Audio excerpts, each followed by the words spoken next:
नमस्कार, मैं हूं पीयूष शर्मा और आप देख रहे हैं next time news nation.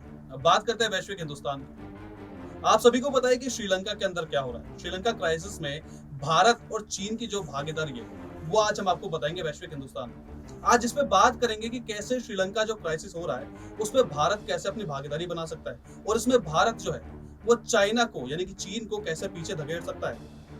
Bharat का जो दिया हुआ कर्ज है श्रीलंका को वो $500 बिलियन से पार जा चुका है।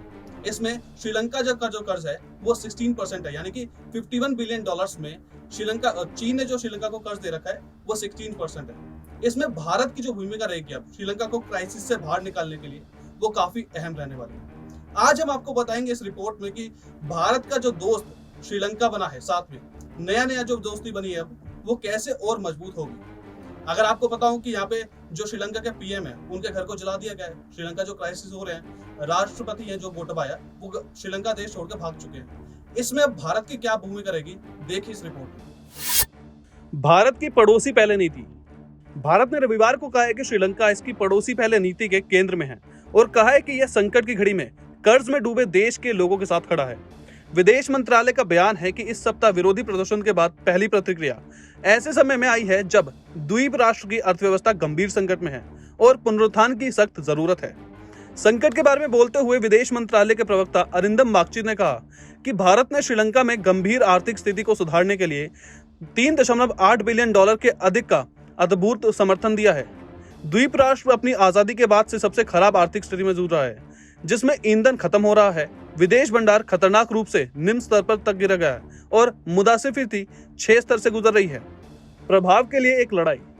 कुछ सप्ताह पहले श्रीलंका संकट के चरम पर पहुंचने के बाद भारत एक संबंधित पड़ोसी की भूमिका निभा रहा है। ईंधन आयात के लिए $500 मिलियन की लाइन ऑफ क्रेडिट देने से लेकर आवश्यक वस्तुओं की खरीद के लिए $1 बिलियन की सहायता देने तक भारत की उदारता ने श्रीलंका को उसके सबसे बुरे संकट को टालने में मदद की है।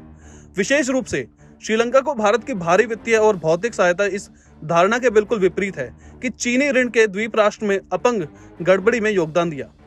इसने नई दिल्ली को पिछले कुछ वर्षों में श्रीलंका पर चीन के प्रभाव को कम करने की अनुमति दी है। चीन का कर्ज का जाल। एशिया और अफ्रीका में बुनियादी ढांचा परियोजनाओं में पैसा लगाने के लिए चीनी राष्ट्रपति शी जिनपिंग की बेल्ट एंड रोड पहले के हिस्से के रूप में श्रीलंका के पूर्व राष्ट्रपति महिंदा राजपक्षे ने योजना के बावजूद अपने गृह क्षेत्र हम्बनटोटा में एक बंदरगाह बनाने के लिए $1.1 बिलियन सहित कई ऋण लिए। एक विशेषज्ञ पैनल द्वारा खारिज कर दिया गया था। ये जब गहरे पानी का बंदरगाह चीन को वापस भुगतान करने के लिए आवश्यक विदेशी राजस्व उत्पन्न करने के विफल रहा तो 2017 में श्रीलंका को 99 वर्षों के लिए सुविधा और इसके आसपास की हजारों एकड़ भूमि बीजिंग को सौंपने के लिए मजबूर होना पड़ा। चीन को सीधे क्षेत्रीय विपरीत एक महत्वपूर्ण आधार प्रदान करने के लिए प्रतिद्वंदी भारत की तटरेखा है। सिर्फ बंदरगाह ही नहीं, कई अन्य सफेद हाथी परियोजनाएं जिन्होंने संकट को हवा देने में मदद की है, वे अरबों डॉलर के चीनी ऋण से वापस आ गए। वे सभी अब हम्बनटोटा जिले के धूल फाक रहे हैं, जो एक राजपक्षे कबीले का घर है। उदाहरण के लिए बंदरगाह को देखना एक और चीनी समर्थित अव्यय है। 15.5 मिलियन का सम्मेलन केंद्र जो खुलने के बाद से काफी हद तक उपयुक्त है। पास में ही राजपक्षे का हवाई अड्डा है जिसे चीन ने $200 मिलियन के ऋण के साथ बनाया था, जिसका इतना कम उपयोग किया जाता है कि एक समय में यह अपने बिजली बिल को कवर करने में असमर्थ था।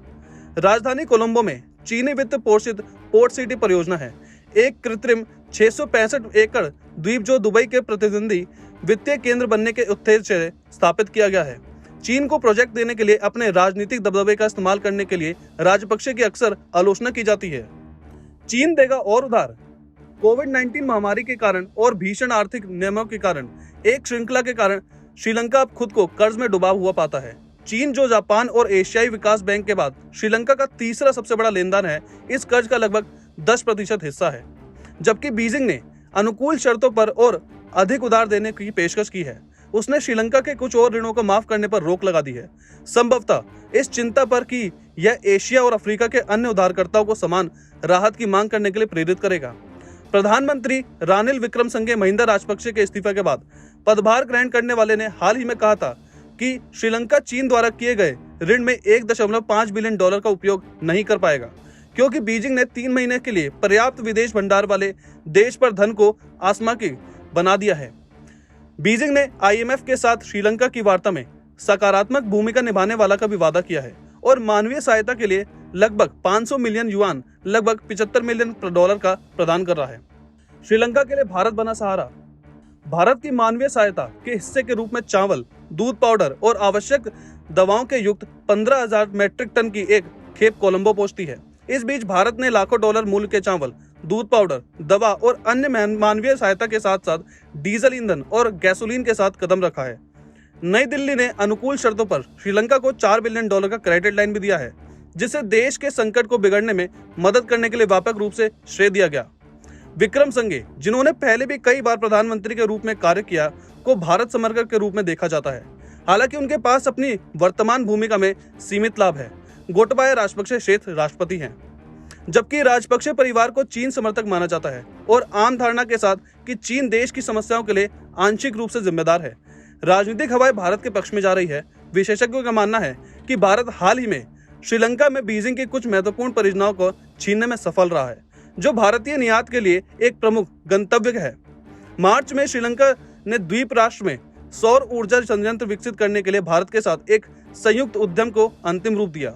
उसी महीने कोलंबो ने एक चीन कंपनी के साथ देश में $12 मिलियन का पवन फार्म बनाने का अनुबंध भी समाप्त कर दिया और इसके एक भारतीय प्रतिनिधि को देने की पेशकश की है।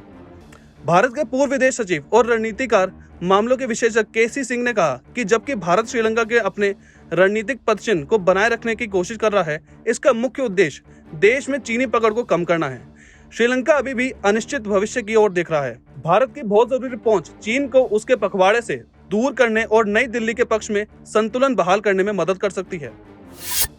तो वैश्विक हिंदुस्तान में इतना ही। आप देखते रहिए नेक्स्ट 9 न्यूज स्टेशन।